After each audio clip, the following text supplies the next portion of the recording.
Hi, everyone. This is Alan from the Heroes team. And today we are going to share with you on how to manage your staff and keep them engaged during this time of crisis. And today I have one of our health experts with us. Her name is Carrie Kerbish, and she has been in the health industry for over 20 years. She currently manages a clinic in New Hampshire and has had over 20 years in various types of management roles. And I'd like to introduce Carrie because she has a wealth of information on how to work with her staff and help us through these difficult times. So Carrie, welcome. Hi, thank you so much. I'm excited to be here. Thanks for having me. Well, Carrie, why don't you tell our audience a little bit about your background and then we'll get started. Yes, absolutely. Thanks. So, I have a passion for creating efficient operations, effective teams, and an exceptional patient experience. Those are the three things that I always love to focus on. And I have a lot of experience in that area. I have a degree in health management and policy. Like you mentioned, for 20 years, I've been working in the healthcare field. I've worked in the health insurance sector. I've worked in physician offices, and then I've also worked in long-term care. So I have a wealth of different experiences to kind of drive upon. And I'm always, like I said, focusing on what I call those 3 E's. So it's really important to me that I try to help as many people as possible because I think there's a lot that we can do together. Oh, absolutely. Yeah, I think your wealth of experience is going to really help our audience who are going through this maybe for the first time, or this is uncertain times for many of us who've not gone through this before. So, in terms of managing your staff, I know you Yes. have a clinic of about 13 people on your team. Yep, we're a very dynamic clinic. We have 5 NDs. I've got a few nurses, some MAs, and support staff. There's 13 of us in total. We have a dispensary, an IV clinic. So we have a lab as well. So we have multidisciplinary. We do a lot in our clinic. So it's bustling. We have a lot going on. But right now, it's a little different, right? Oh, for sure. Well, as a clinic administrator, you have a lot of responsibilities. And a big part of it is how do you navigate your staff through these times? It's unprecedented. I know some people may be calm, but inside they're fearful. Other people Yes. may be freaking out, right? Mhm. So help us understand, what are some things that you are implementing for your clinic to help them through this? Yeah, it's a great question. I think the biggest thing that I'm trying to do is to create a sense of calm because I think in these times we have a lot of, there's a lot of energy around certain things. Some people can be heightened, some people can be triggered. And so we really have to create that sense of calm and make sure that folks know that we value them as a team and how do we value them. And I think for folks, what I appreciate or what I see is that most people want to feel appreciated and heard. And so I think it's really important, if you haven't already, to really connect with your staff and see where they're at in this crisis, because there's always that personal equation and that business equation. And I think you really have to balance out both. But in terms of developing your team, it's really dialing into your team and seeing what your team dynamic is currently and how can we help elevate it, and really kind of teasing out anything that's distracting you from creating that team environment so that you can get the really difficult work done, because these are difficult times right now and we have to really pull together and we have to create that calming presence for our team because, like I mentioned before, an exceptional patient experience is critical and we can't do that if we're all chaotic. And so focusing on our team and really sitting down, what I tried to do is, as this crisis was unfolding, is checking in with each of my staff and figuring out what their financial needs were. Everybody has a different personal equation. And so really seeing what's going to make the most sense for them. Understandably, we have to work through our own business equation and make sure that those needs can be fit. But it's like a puzzle piece, and there are some ways that you can help navigate that. But listening to them, hearing them, understanding them, and hearing what their fears are, and trying to make them feel safe and secure in their work environment. Oh, that's really, really important. The personal side. I know we've had some videos talking about the hard numbers, the finance. We're going to talk more about that. But the personal side, in terms of building that culture when things come back, right? What are you doing right now to have those one-on-one meetings with your staff? Like, what are things Yeah. that you're talking about?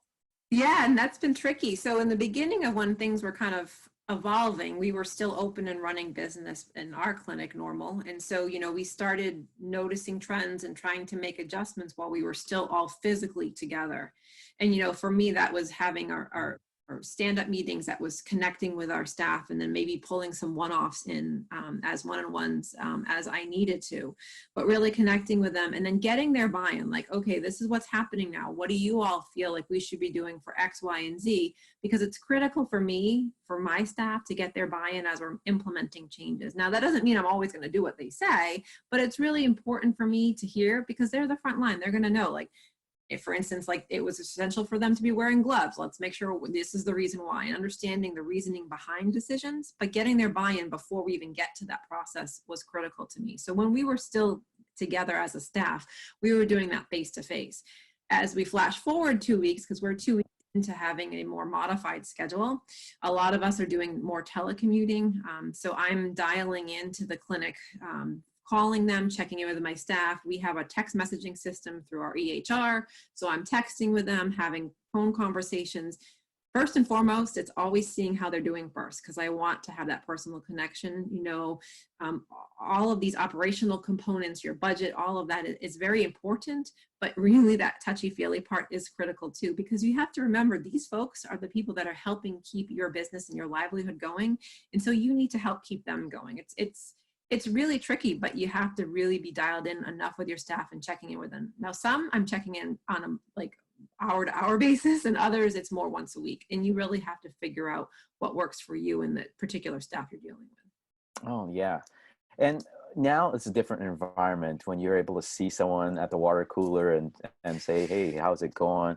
And now they're in their homes, many of them, and you're not seeing them in that environment. How are you keeping that interaction going, like those casual ones? I know you said pick up the phone and talk to them, but are you using any other tools, or are you having team meetings together? What are you doing with that? Yes, we're looking into figuring out a way to do a Skype meeting with the staff, because how our clinic is running might be different than others, in that we have operational, like about 4 hours a day we're operating, where I have limited support staff in there.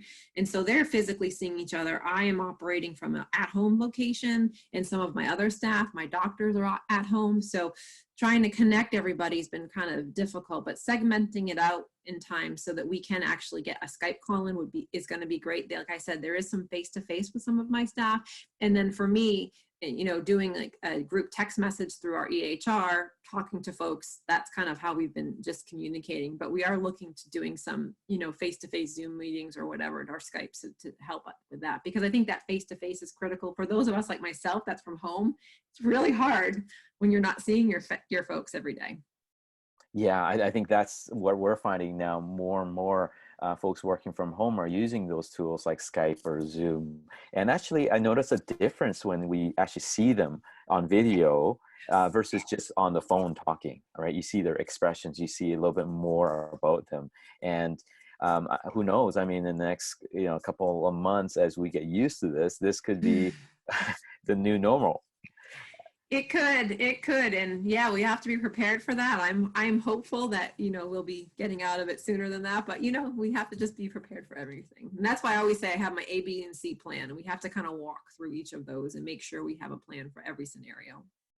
Well, let's talk a little bit about those plans. I know that that's really important to have clarity from your position, Mm-hmm. because you don't be freaking out because you're the one who's going to give direction. Yes. How are you looking at those plans? How are you doing this on a regular basis? Maybe you can share a little bit about that. Yes. So for me, it's like evaluating if we're talking about a team and a staff perspective, it's always evaluating, for volume's sake, what is our volume? Are we staffing enough? Are we staffing too much? And just, I'm looking at that from a daily perspective in terms of, what are our rate of phone calls? How many folks are still coming in, picking up dispensary items? What is the number of people we have to touch base with patient volume wise, for collecting invoicing and all of those kind of components. So for me, it's really a daily process in terms of monitoring that, and then it's also just trying to get the pulse. I have some trusted staff members that are, still working in the clinic, and really having those heart-to-heart conversations, like, what does it feel like right now? And if, are there any crises happening, so that I can help mitigate them from my position out here, because I'm not seeing that day-to-day interaction. But we've had some tricky times, because with it, there's stress, right? Everyone is under a lot of stress. And some of us are bringing our personal stress into work and fears. And so trying to navigate that from home, I fortunately have very trusted staff that I can walk through this process with and really connect with them and find out what's happening so I can mitigate those things before they're happening. But this points out a really good perspective that you need a good team in place. And so if you don't have one already, this is something that you can plan for in the future. Well, this is the time where things will shake out, right? Y- y- Yes, and I have a few examples, but I've had some tricky times with some staff members, elevating situations and creating some toxicity within our team culture that I've had to really, unfortunately, clamp down on. And it, in times like these pressure points, you kind of see those things bubbling up, and you kind of already know, if you know your staff well, what's going to happen. But it's just really interesting to see how that all plays out. And you have to be on your game, and you have to really be dialed in. Just because you're home doesn't mean you're dialed out. You have to do even more effort because you're working from home, and that's the tricky part, really.